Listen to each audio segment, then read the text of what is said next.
이 유머가 좀 재미가 있었는지 모르겠네요.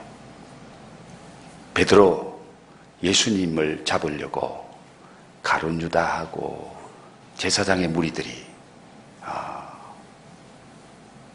예수님이 기도하는 동산에 찾아왔습니다. 그때 이 베드로가 칼을 빼서 말고라는 사람의 귀를 잘랐어요. 그 귀가 땅에 뚝 떨어졌을 때에 예수님이 그 귀를 다시 주셔서 말고의 귀에다가 붙여줬습니다. 자, 그때 그 주위에 있던 사람들이 말고의 귀가 새롭게 붙은 것을 보고 뭐라고 말했을까요? 아는 친구 없나요? 귀라는 말과 새해라는 말이 발음상 거의 똑같아요. 그러면은 야, 말고야, 너 쇠귀가 생겨서 행복하겠다. 그러면 영어로 한번 해볼까요? 해피 뉴 이어. 자, 서로 바라보고, 자, 원래 새 귀가 하나님이 주신 새 귀가 있어서 행복하겠습니다. 그런 뜻으로 열린 귀를 하나님 주셔서 행복하겠습니다. 그런 뜻으로 우리 해피 뉴 이어 합니다. 시작. 해피 뉴 이어. 영어로 해보니까 또 좀 고상해 보입니다. 흔히 우리가 새해가 되면 어떤 인사를 많이 해요? 새해 복 많이 받으세요. 이게 보편적인 인사인데 저는 좀 인상적인 인사를 누가 제 핸드폰에 올렸더라고요. 새해 복 많이 나누어 주세요. 그 인사를 제 핸드폰에 올렸는데 너무 좋더라고요. 새해 복 많이 나누어 주세요. 그 말은 새해는 당신은 축복의 통로가 되세요. 그런 뜻이지요. 예. 이 좋은 인사 한번 해봅시다. 새해 복 많이 나누어 주세요. 새해 축복의 통로가 되세요. 할렐루야. 우리의 인사대로 하나님이 역사하실 줄 믿습니다. 새해가 되면 새로운 꿈과 소망을 가집니다. 여러분은 새해에 어떤 소망, 어떤 꿈을 가지셨나요? 빌립보서 2장 13절에 너희 안에서 행하시는 일은 하나님이시니 자기의 기쁘신 뜻을 위하여 너희로 소원을 두고 행하게 하시나니. 예, 우리 안에서 행하시는 분이 하나님이신데 당신의 기쁘신 뜻을 위해서 우리 안에 소원을 두고 행하게 하신다. 올 안에 여러분 안에 계시는 주님, 그 주님께서 그 주님의 영광을 위해서 소원을 가지라는 거예요. 소망을 가지라는 거예요. 자, 새해에 하나님의 기쁘신 뜻을 위해서 여러분은 어떤 소원을 가졌습니까? 어떤 소망을 품고 계시나요? 잠언 29장 18절에 꿈이 없는 백성은 망한다. 소망이 없으면 잘 될 수가 없다는 겁니다. 그런 차원에서 새해에 여러분 하나님과 한번 인터뷰 해보고 싶은 생각 없나요? 새해 벽두에 하나님하고 내가 한번 인터뷰 해봤으면 좋겠다. 그런 마음이 있는 분들 오늘 잠깐 새해 하나님하고 인터뷰하는 시간을 한번 먼저 가져보도록 하겠습니다. 방송실 부탁합니다.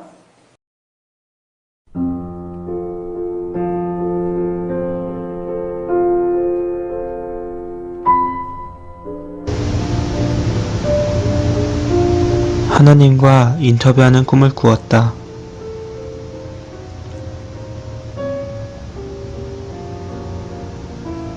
하나님께서 물으셨다. 그래, 나를 인터뷰하고 싶다고?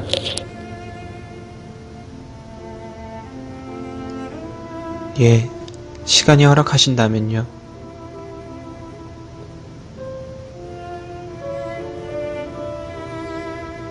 내 시간은 영원이니라. 뭘 묻고 싶으냐?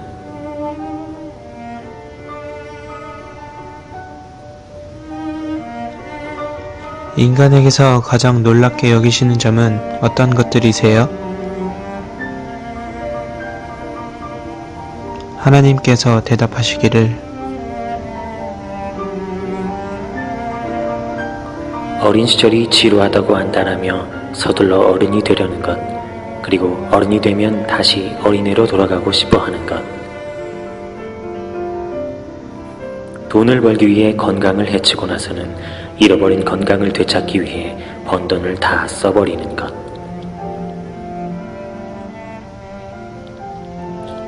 미래에만 집착하느라 현재를 잊어버리고 결국 현재도 미래에도 제대로 살지 못하는 것. 마침내는 하루도 못 살아본 존재처럼 무의미하게 죽어가는 것이지.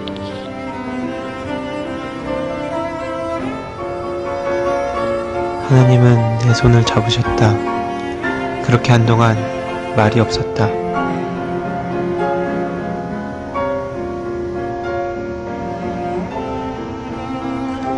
내가 다시 여쭈었다. 부모로서 당신의 자녀들에게 줄 교훈은 어떤 것들이 있나요? 하나님은 미소를 지으시면서 대답하셨다.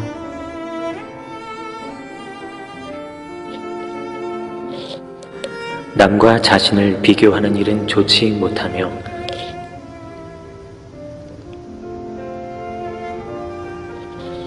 누군가로 하여금 자신들을 사랑하게끔 만들 수 없고 오직 스스로 사랑받는 존재가 되는 수밖에 없다는 사실을 배워야 하느니라. 가장 많이 가진 자가 부자가 아니라 더 이상 필요한 것이 없는 사람이 진정한 부자라는 것을.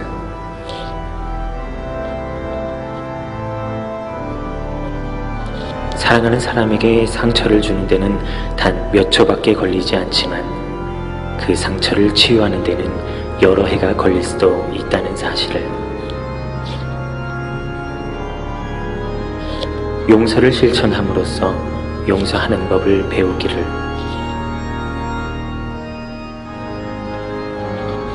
사람들은 서로 극진히 사랑하면서도 단지 아직도 그 사랑을 표현하는 방법을 모르고 있을 뿐이라는 사실을.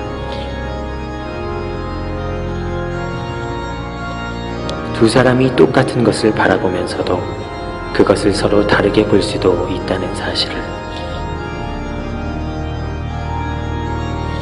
서로 용서하는 것만으로는 부족하니 너희 스스로를 용서해야 한다는 사실을 알아야 하느니라.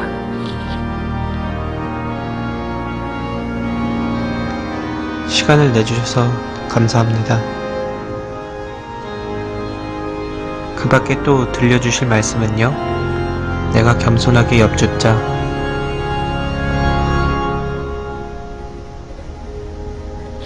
늘 명심하여라. 내가 함께 있다는 사실을. 언제까지나.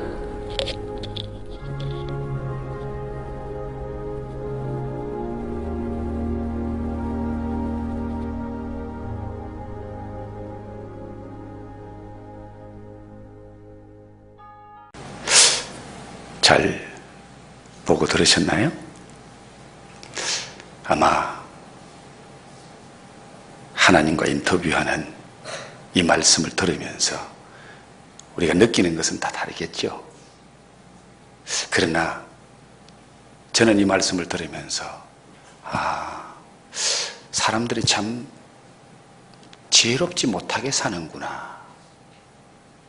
사람들이 열심히 살려고 하긴 하는데 뭔가 살고 나니까 잘못된 것이 너무 많구나. 헛되게 사는 것이 너무 많구나. 그런 느낌을 저는 많이 받으면서 정말 한 번밖에 없는 일생, 하나님이 내게 주신 한 번밖에 없는 이 기회, 어떻게 살아야 지혜롭게 살고 후회 없이 살고 아름답고 복되게 살고 의미 있게 살 수 있을까? 마치 하루도 제대로 못 산 것 같은 그런 인생을 살고 끝나는 그런 인생이 되면 안 되겠구나. 2019년도 새해에는 여러분 정말 하나님이 주신 은혜로 하나님의 말씀을 따라 후회 없는 여러분의 인생이 되기를 주의 이름으로 축복합니다. 한 해를 살고 난 후에 올 한 해 참 살았다. 복되게 살았다. 의미 있게 살았다. 후회 없이 살았다. 그런 한 해를 마무리하는 저와 여러분이 됐으면 너무너무 좋겠습니다. 새해 예수님께서 주실 새 은혜를 풍성히 받아 누리기 위해 우리가 준비해야 할 것이 무엇일까? 무엇을 준비해야 새해 주님으로부터 큰 축복을 받아 그 복을 나누어 주는 축복의 통로가 되는 그런 아름다운 삶, 복된 삶을 살 수 있을까? 저는 오늘 이 말씀을 통해서 함께 이 비결을 배웠으면 좋겠습니다.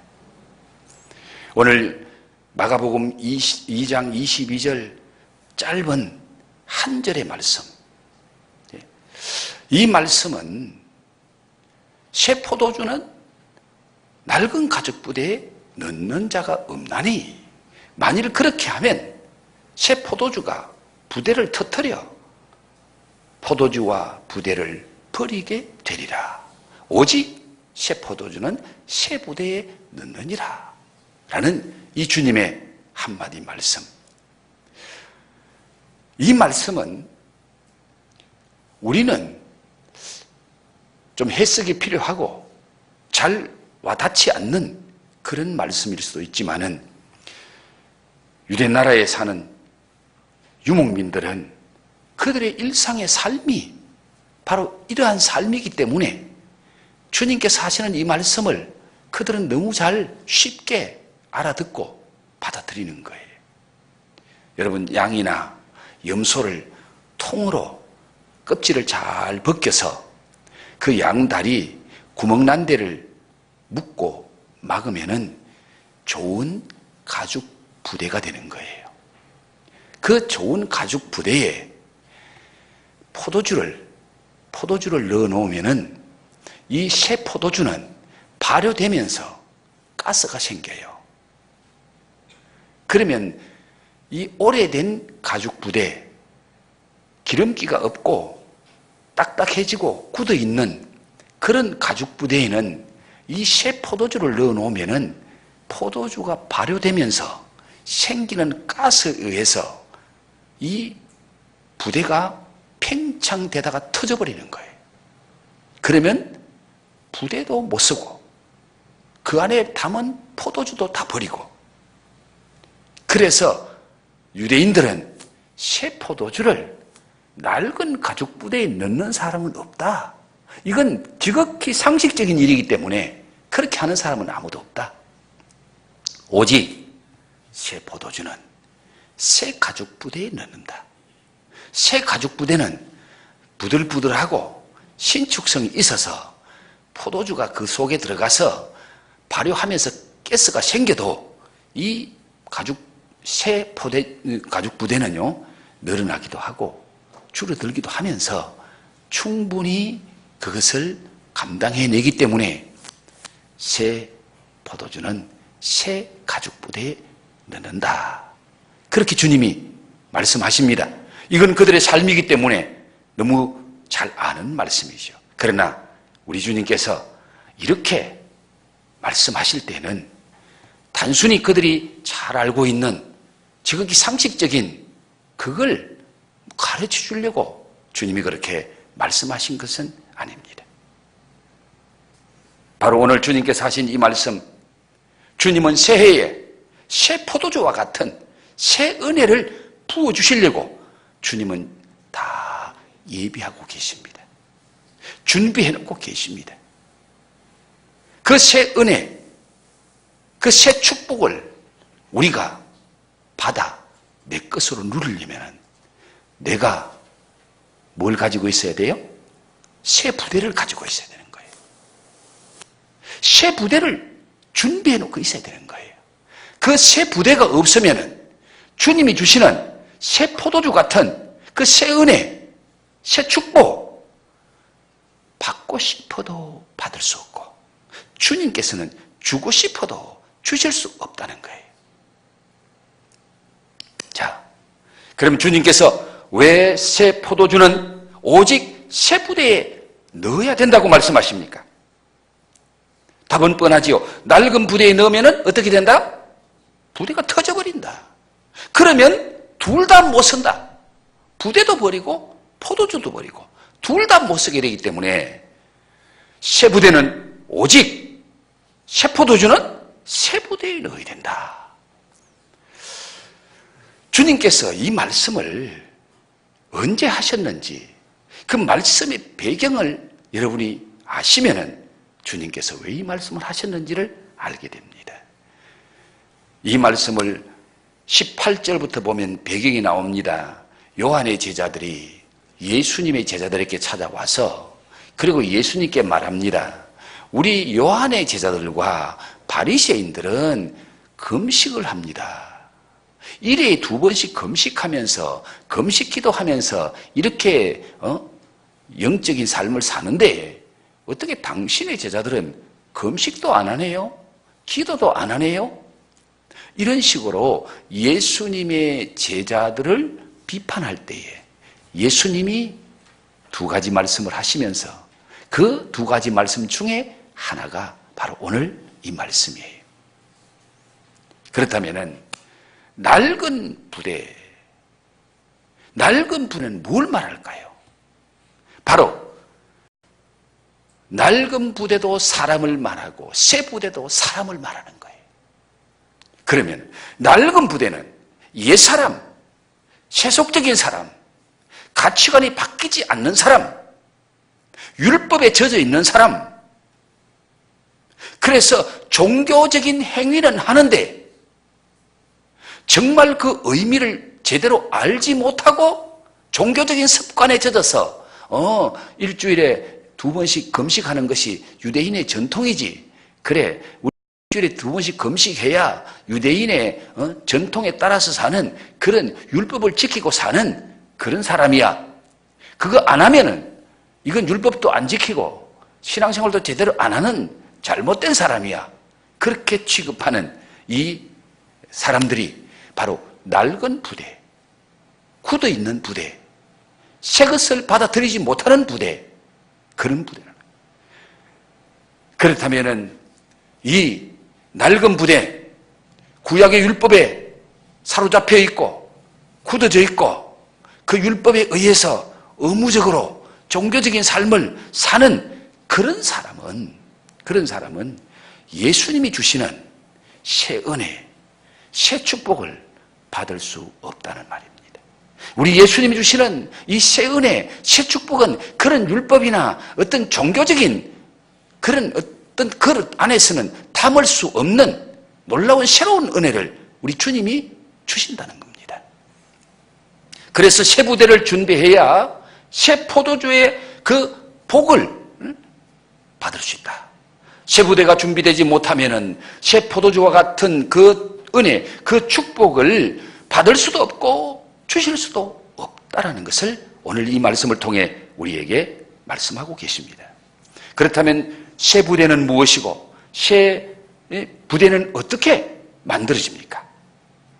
고린도후서 5장 17절에 그런즉 누구든지 그리스도 안에 있으면 새로운 피조물이라. 이전 것은 지나갔으니 보라 새 것이 되었도다. 누구 안에 있으면 새로운 피조물이 된다? 예수 안에 있으면 새로운 피조물이 된다. 예수 만나면 새로운 피조물이 된다. 새 부대는 예수 만나야 새 부대가 된다는 겁니다. 예수 만나지 못하면 새 부대가 될 수 없고 예수 믿지 않냐면 새 피조물이 될 수 없고 그런 새 부대가 되지 않고는 예수님을 통해서 주는 그 새 포도주와 같은 놀라운 은혜, 그 축복을 받을 수가 없다. 예수 안에서 새 피조물이 되고 새 사람이 된다는 이 말씀은 우리 모두에게 반드시 이루어져야 되는 말씀이에요. 오늘 교회 안에, 오늘 예수 안에서 새 피조물이 된 사람이 있는가 하면은 아직까지 새 것이 되지 못한 사람이 있는 거예요. 쉽게 말하면 낡은 부대를 가지고 있는 사람이 있고 새 부대가 된 사람이 있는데, 교회는 나오는데, 주일은 출석하고 예배는 드리는데 아직 가치관이 안 바뀌어서 땅의 가치관을 가지고 살아가요. 하나님 나라의 가치관이 없는 거예요. 인격이 안 바뀌어서 세속적인 인격, 예수 안에서 주님이 주시는 그 아름다운 인격이 없어. 삶의 목적이 바뀌지 않아서 낡은 부대를 가진 자는 오직 이 땅이 그들의 삶의 목적입니다. 그런 자들은 종교 행위는 해도, 교회에 나와 앉아 있어도, 예배는 드려도 진정한 주님이 주시는 그 참된 복음, 참된 은혜, 그 생명의 축복, 그건 누릴 수 없다는 거예요. 한마디로 새 부대는 예수 만나서 믿음의 사람이 된 믿음의 사람을 가리키는 말입니다. 그러므로 이 새 부대는 믿음의 그릇이에요. 믿음의 그릇. 하나님이 주시고 예수님이 주는 모든 은혜와 축복은 믿음의 그릇이 아니고는 담을 수가 없다는 말씀입니다. 믿음이 적은 자들아, 내 믿음이 크도다. 내 믿음대로 될지어다. 주님께서 어떤 자들에게는 믿음이 적은 자들아 왜 의심하느냐, 믿음이 적은 자들아 왜 무서워하느냐. 믿음이 적은 자는 의심하기 때문에 주님 주시는 거 받을 수가 없어. 그러나 때로는 우리 주님께서 내 믿음이 크도다, 내 믿음대로 될지어다. 자, 믿음대로 될 줄로 믿습니까?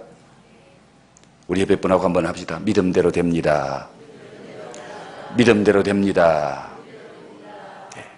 여러분, 믿음이 작으면은 큰 은혜 주실 수가 없고 큰 축복 받을 수가 없어요. 믿음의 그릇이 준비되지 않으면은 새해에도 새 은혜, 새 축복은 내가 받을 수 없는 거예요. 담을 수가 없어요.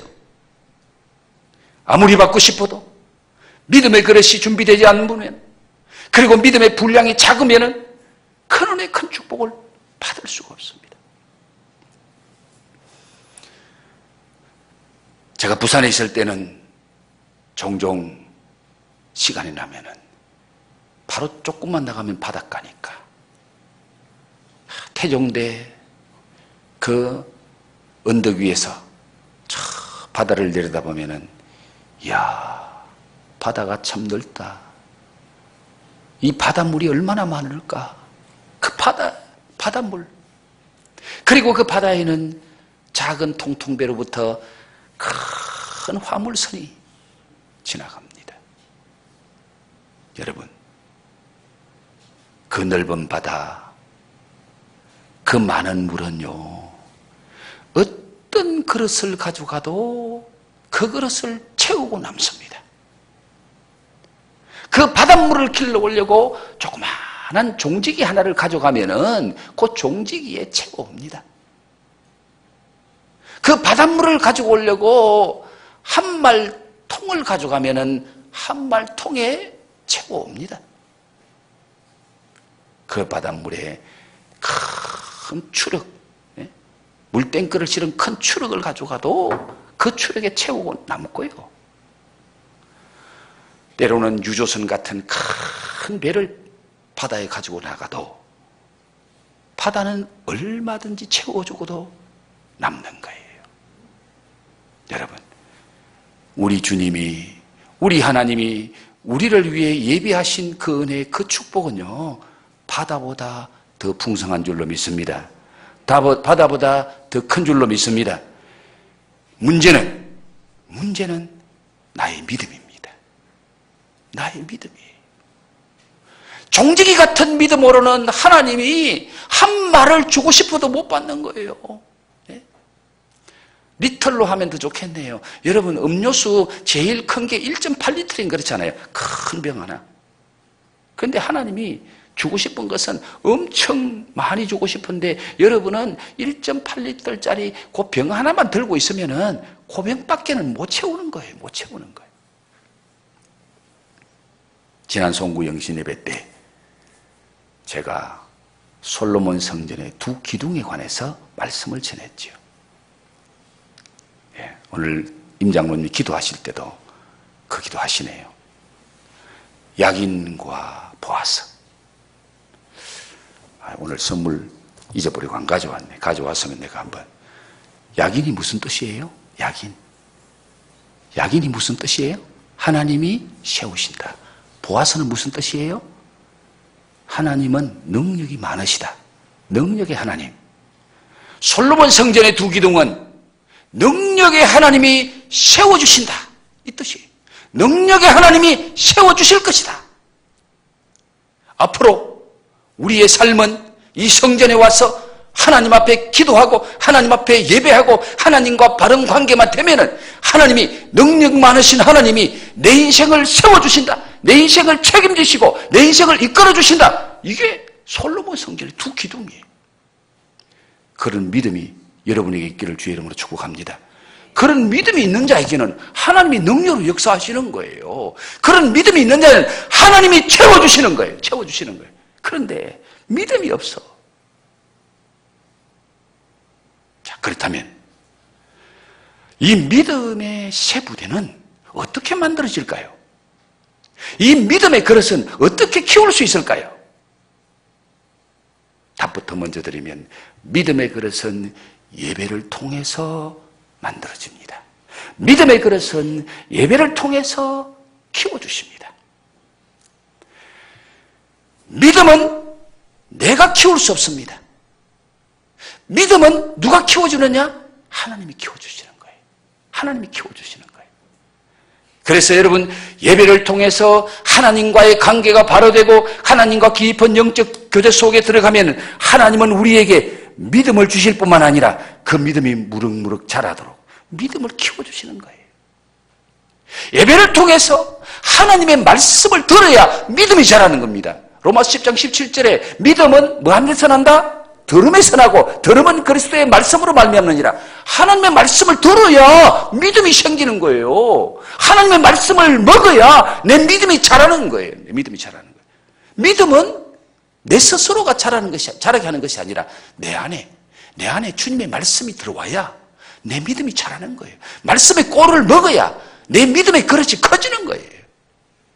그리고 예배를 통해서 찬양 가운데 주님의 임재 속에 들어가면은 성령이 충만하게 역사합니다. 성령이 역사하시면은 내 믿음을 든든하게 내 믿음을 키워주는 거예요. 그리고 예배를 통해서 하나님 앞에 간절히 믿음으로 기도할 때에 우리에게 확신을 주시고 그 확신을 믿음으로 바꿔주시는 거예요. 그래서 믿음의 그릇은 예배를 통해서 만들어주시고 믿음의 그릇은 예배를 통해서 키워주시는 거예요.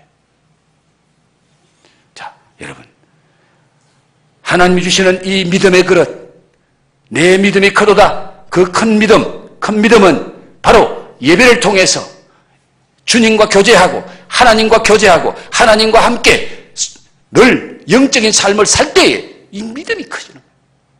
믿음의 그릇이 나도 모르게 쑥쑥 자라는 거예요.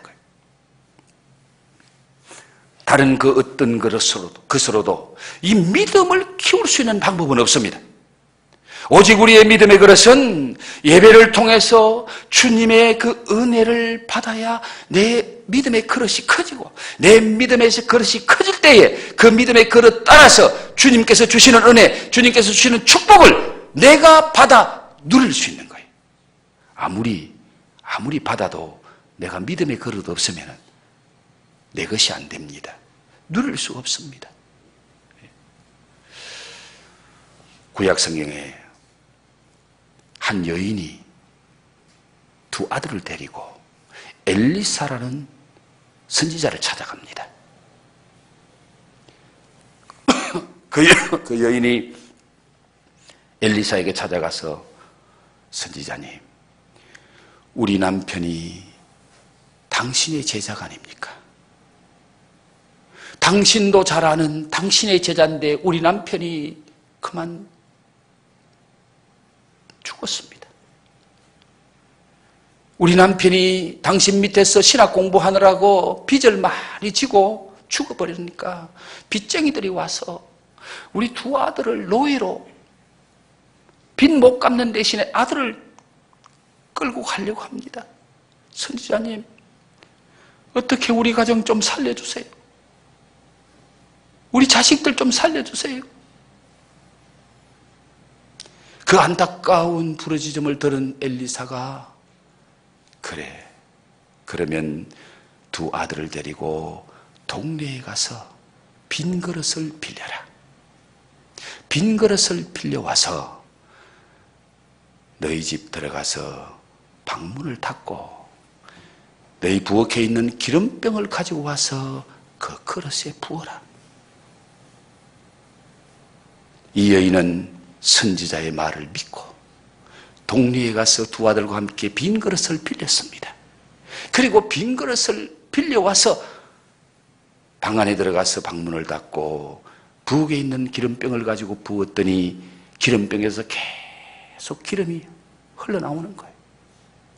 이 그릇을 채우면 또 그 다음 그릇, 그 다음 그릇, 계속해서 기름병에서 기름이 흘러나오는데 큰아들아 다음 그릇 가져와, 작은 아들아 그 다음 그릇 가져와, 큰아들 그릇 가져와. 엄마 그릇 없어요. 빌려온 것 다예요. 그때에 기름이 어떻게 됐어요? 멈춰집니다. 아마 그때에 좀 더 빈 그릇을 많이 빌릴 걸, 좀 더 큰 그릇을 더 많이 빌려올 걸, 그 빈 그릇을 빌려오는 것이 믿음이에요. 믿음이 있는 자는, 믿음이 큰 자는 빈 그릇을, 그릇 준비를 크게 많이 하는데 믿음이 작으면 주님 주시는 축복도 내가 누릴 수가 없어요. 내 것으로 만들 수가 없어요. 올해는 여러분 믿음의 그릇을 크게 키우는 복된 한 해가 되기를 주의 이름으로 축복합니다. 여러분의 믿음의 그릇 따라서 주님이 복을 주시는 거예요. 아무리 복 받고 싶어도, 아무리 큰 은혜 받고 싶어도 여러분 그릇이 없으면 못 받아요. 그 주님의 축복, 주님의 은혜는 오직 믿음의 그릇에만 받을 수 있어요. 담을 수 있어요. 그래서 우리 주님께서 새 부대에 부어주실 새 포도주는 바로 새해에 주실 주님의 은혜, 주님의 축복을 말하는 거예요. 복음의 말씀, 그 복음을 통해서 하나님 주시는 하늘의 신령한 복과 땅의 기름진 복을 하나님은 우리에게 주기를 원하십니다. 그런데 지난 한 주간 동안 여러분 특별 새벽 기도에 우리의 요절이 뭐였어요? 요절 시작. 너희는 먼저 그의 나라와 그의 의를 구하라. 그리하면 이 모든 것을 너희에게 더하시리라. 할렐루야. 먼저 그의 나라와 그의 의를 구하면 믿음의 그릇이 생기는 거예요. 믿음의 그릇이 만들어지는 거예요. 그러면 주님께서 이 모든 것을 너희에게 더해 주실 수 있는 그 은혜, 그 축복을 주기를 원하시는데 먼저 그의 나라와 그의 의를 안 구해. 예? 여러분 우리는 많이 거꾸로 사는 거예요. 거꾸로 사는 거.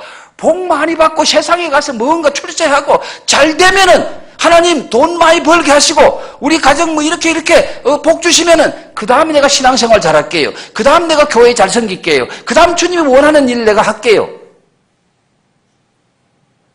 그건요 거꾸로 인생 사는 거예요.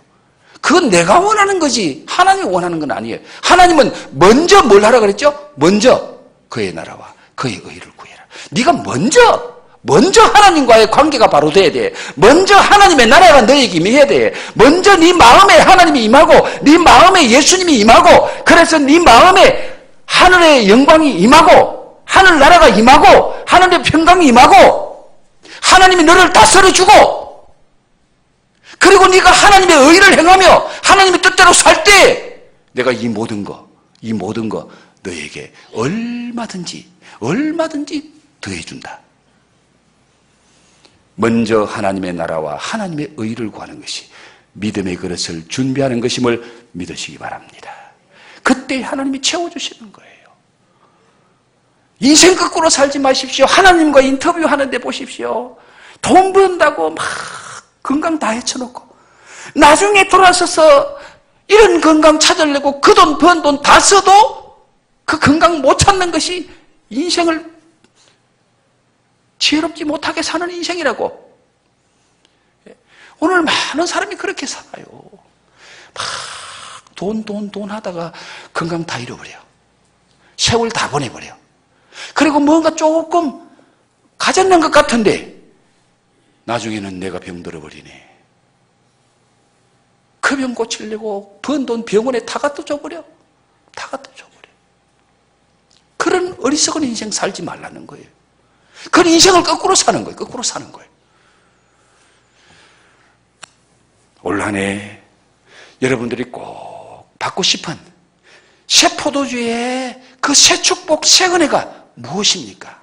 그건 믿음이 있을 때에 믿음의 그릇을 통해서 하나님이 꼭 주신다는 걸 기억하시고 올 한 해는 매주 예배를 통해서 하나님과 좋은 관계 속에서 여러분의 믿음의 부대가 점점 더 커지기를 주의 이름으로 축복합니다. 오늘 오후에 제가 좋은 강사 한 분을 모셔놨어요. 오늘 제가 드린 이 말씀은 서론이고요. 오늘 오후에 여러분이 꼭 참석하기를 부탁합니다. 새해 첫 주인데 여러분 오후에 예배 꼭 참석하세요. 제가 정말 좋은 강사 모셔놨는데 여러분 그 강사 말씀을 듣고 만나면은 여러분의 인생이 달라집니다. 올 한 해 여러분 놀라운 은혜와 축복을 받는 복된 삶이 될 거예요. 오후에 다시 여러분 이 자리에서 새롭게 만났으면 좋겠습니다. 기도합니다.